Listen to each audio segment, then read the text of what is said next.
Ngai hei tautoko mai. Ai anei, a ake nei. Kia ora tātou. Awesome. So I think we're going to go down to the corner of the wharekai first. Yeah. So because it's Pōuri weather, we're going to go down to the corner of the wharekai first for our initial photos. So today we're trying to work with Auckland Transport to raise awareness on the speed on Kupe Street, and we're working towards a campaign with billboards, banners and postcards.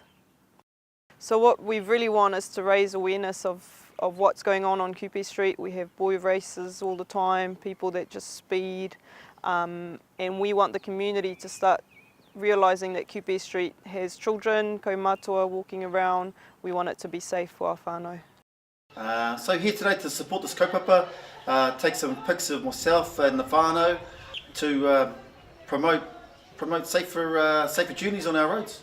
The outcomes is about safer journeys, safer roads, keep people safe, to be safe, feel safe, and the way we'll do that is by pumping these photos out there in the community, getting support from the community and the whānau, setting good examples, keeping to those speed limits, and watching out for our tamariki.